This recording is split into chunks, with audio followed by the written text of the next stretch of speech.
이제 빈칸 노트 출발할 텐데요. 이제 8회차 시작할 거고요. 여러분들이 빈칸 노트가 여러분들 시험 지문을 독해하시는데 큰 도움과 자양분이 되기를 바랍니다. 출발합니다. 1번입니다. 포트폴리오 구성을 통해서 피할 수 있는 위험인데요. 피할 수 있는 위험이래요. 포트폴리오 구성에 있어서 위험은 총 두 가지가 있죠. 첫 번째, 체계적 위험이 있고요. 두 번째, 비체계적 위험이 있는데요. 여러분, 체계적 위험에는요, 인플레이션 상승이나 경기 변동과 같은 우리가 피할 수 없는 위험이 있고요. 비체계적 위험은요, 개별 자산이기 때문에 피할 수 있다고요, 없다고요? 피할 수 있다고 설명을 드렸습니다. 그런데 포트폴리오 구성을 통해서 피할 수 있는 위험이니까요. 체계적이에요, 비체계적이에요? 비체계적 위험이 되겠네요. 이해되셨죠? 비체계적 위험은 포트폴리오 구성을 통해서 피할 수 있다라고 정리해 주시면 되겠어요. 그래서 체계적 위험과 비체계적 위험을 다 더해서 우리는 뭐라고요? 총 위험이라고 얘기하고 총 위험 역시 줄일 수 있죠. 왜요? 비체계적 위험이 줄어들 수 있으니까 총 위험 역시 줄어들 수 있다라고 끝까지 정리해 주시면 되겠습니다. 1번이었습니다. 2번입니다. 무위험률의 상승이래요. 무위험률의 상승은 투자자의 요구 수익률을 상승시킬까요? 하락시킬까요? 여러분, 요구 수익률의 구성은요, 무위험률 더하기 위험 할증률이니까 무위험률이 상승하면요, 투자자의 요구 수익률도 상승하게 되겠죠. 여러분, 요구 수익률은 뭘로 구성이 되어 있어요? 요구 수익률은요, 구성이 되어 있는 게 뭐죠? 무위험률 더하기 위험 할증률로 구성이 되어 있는데 무위험률은요, 뭐에 대한 대가예요? 시간에 대한 대가였고 위험 할증률은요, 위험에 대한 대가였는데 지금 보면은 무위험률이 올라갔다라고 얘기하죠. 무위험률의 상승은요, 역시 요구 수익률도 어떻게 시킨다? 상승시킨다 라고 정리해 주시면 되겠어요. 그래서 무위험률의 상승은요, 투자자의 요구 수익률도 상승시킨다 입니다. 3번입니다. 기대 수익률은 투자로부터 기대되는 예상 수익률로서 괄호 안에라고도 얘기를 하는데요. 기대 수익률이 다른 말로도 많이 쓰이는 경우가 있기 때문에 요구 수익률과 반드시 비교해서 정리해 두셔야 돼요. 그래서 기대 수익률은요, 뭐예요? 기대되는 예상 수익률이고요. 우리는 기대 수익률을 다른 말로 내부 수익률이라고도 한다라고 정리해 두셔야 되겠어요. 그래서 기대 수익률 혹은 내부 수익률이 뭐보다 커야 되겠어요? 요구 수익률보다 클 때 우리는 투자를 한다고요, 안 한다고요? 요구 수익률 클 때 우리는 투자를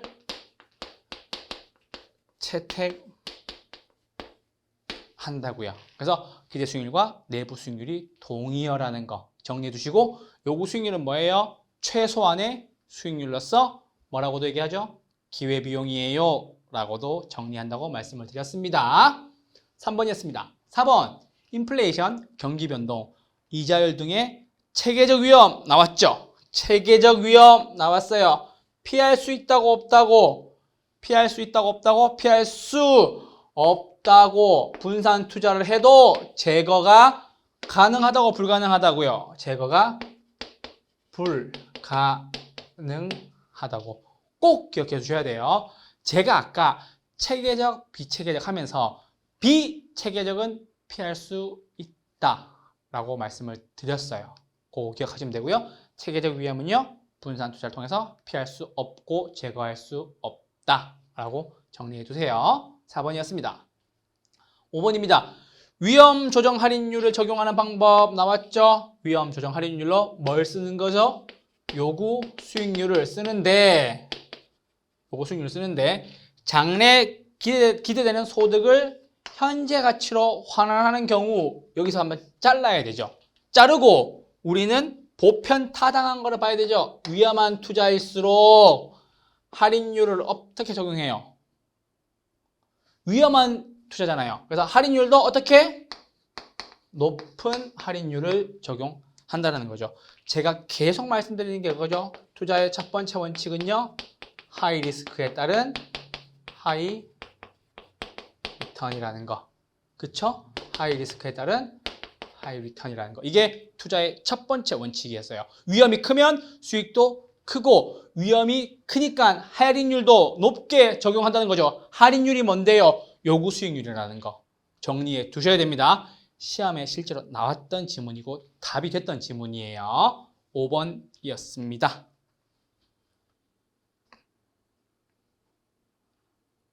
자, 이제 6번 할 차례인데요. 포트폴리오 구성을 통해서 포트폴리오 구성 간의 상관관계를 얘기하는 거죠. 자, 근데 여러분, 제가 아까 포트폴리오 정리하면서 3, 4라고 말씀드렸고 우리 시험도 34회라고 말씀드렸어요. 그래서 밑에 있는 나머지 3개는 효과가 있고요. 맨 위에 있는 네 번째 거는 효과가 없다고 말씀드렸고 요게 플러스 1이라고 말씀드렸어요. 그쵸? 그리고 3, 4 포트폴리오니까 효과가 없는 플러스 1과 동일한 방향으로 움직였을 때 효과가 있지만 효과가 크다고 말씀드렸어요. 작다고 말씀드렸어요. 크다고 말씀드렸고 다른 방향으로 움직이는 거는 효과가 크다라고 말씀드렸고 마이너스 1일 때 포트폴리오 효과가 가장 크다, 최대라고 말씀드렸어요. 그래서 3, 4라고 말씀드렸고 이게 플러스 1은 효과가 있다고요, 없다고요? 효과가 없다라고 말씀을 드렸던 게 있었어요. 그래서 포트폴리오 구성 딱 나왔죠? 그래서 나오면은 상관관계 계수가 나올 거고요. 당연히 플러스 1 같은 방향, 다른 방향 마이너스 1일 때 효과가 있다고 없다고 효과가 없고 이거는 동일한 방향이니까 효과가 있지만 효과가 크다 작다 효과가 작고 이것도 효과가 있지만 다른 방향으로 움직인 거 효과가 크다라고 얘기하고 마이너스 1일 때 효과가 최대가 된다는 거 말씀드렸죠. 그래서 제가 계속 말씀드린 게 3, 4 말씀드렸던 거 효과가 없는 거 효과가 있는 거 효과가 있다고 없다고 없다고 정리드렸던 거 요거 3, 4 포트폴리오였어요. 꼭 기억해 주시고 상관관계가 얼마래요? 플러스 1이라고 나왔죠. 그래서 포트폴리오 구성을 통한 위험 절감 효과가 있어요, 없어요? 효과가 그냥 없다라고만 정리해 두셔도 됩니다. 상관관계에 따른 포트폴리오의 효과였습니다. 7번입니다. 평균 분산 지배 원리에 따르면 수익률이 같을 때 위험률이 커요, 작아요? 위험률이 낮은 투자안이 선호가 되죠. 왜요? 수익률이 같을 때 위험률이 높은 것들을 다 지배하죠. 뭐가요? 위험률이 낮은 투자안이 위험률이 높은 투자안들을 다 지배해 버리는 거고 두 개의 위험이 같으면 수익률이 어떤 투자안이? 수익률이 높은 투자안이 선호된다. 즉 제가 평균 분산에 대한 지배 원리를 말씀드릴 때 수익률이 같으면은 위험률이 제일 낮은 것이 위험률이 상대적으로 높은 걸 다 지배한다고 말씀드렸고 위험이 같을 때는 수익이 제일 높은 것이 수익이 다른 낮은 것들을 다 지배한다고 말씀드렸어요. 그게 평균 분산 지배 원리의 가장 기본적인 학계론적 개념이에요. 그래서 평균 분산 지배 원리에 따르면 두 개의 투자안의 수익이 같으면 위험률이 낮아야 되고요. 위험이 같으면요 수익률이 높은 투자안이 선호된다고 말씀을 드렸어요. 이렇게 해서 7번이었습니다. 8번 일시불의 현가계수의 역수는 일시불의 내가계수이고 그쵸? 일시불의 현가계수의 역수는 뭐라고요? 일시불의 내가계수, 일시불의 미래가치계수이고 그쵸? 저당상수의 역수 나왔어요. 저당상수의 역수는요 연금의 현가일까요? 연금의 내가일까요? 제가 아까 저당상수의 역수는 연금의 현가입니다 라고 말씀드리기 전에 제가 연내 뭐 걸린다고 얘기했어요? 감기 걸린다고 말씀드렸죠. 그래서 연금의 내가계수, 연금의 미래가치계수의 역수는요 감채 기금 계수니까 저당 상수의 역수는요. 연금의 어떤 계수?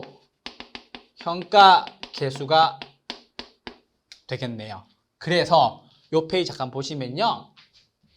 아까 제가 반드시 역수관계 외워달라고 말씀드렸죠. 그래서 일시불의 현가계수의 역수는요.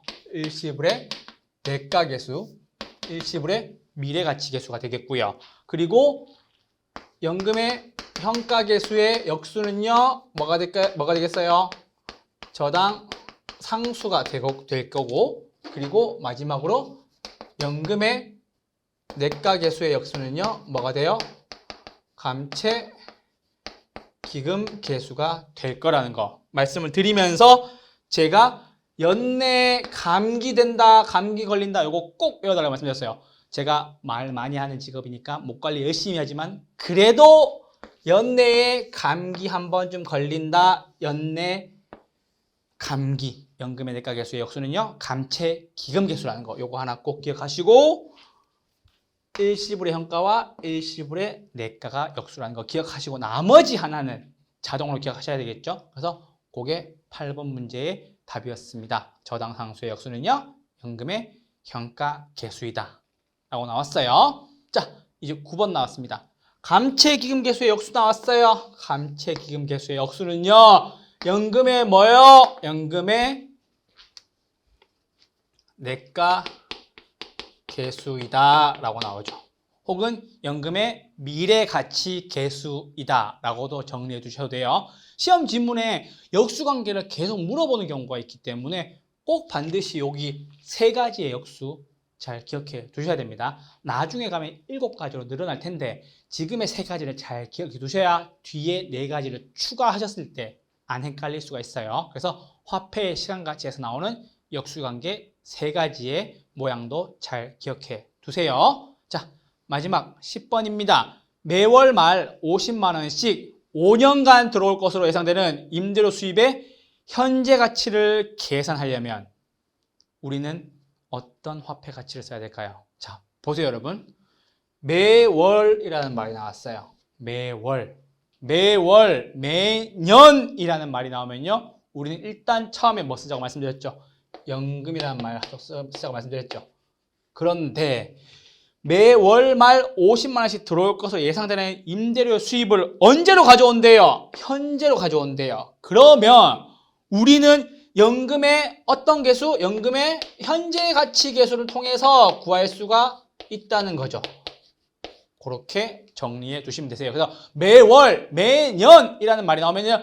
연금이라는 걸 우선 깔고요. 뒤에 현재로 가져와서 계산을 하느냐 아니면 미래로 보내서 큰 금액을 계산하느냐에 따라서 연금의 현재 가치가 될 수가 있고 연금의 미래 가치, 즉 연금의 내가 계수를 써야 될 수도 있다는 거 함께 정리해 두셨으면 좋겠습니다. 자, 오늘 이렇게 10개 지문 저하고 잘 정리해 보셨는데요. 꼭 도움이 될 수 있도록 여러분 걸로 만들 수 있었으면 좋겠습니다. 한 주 동안 건강하시고 다음 주에 뵙겠습니다. 감사합니다.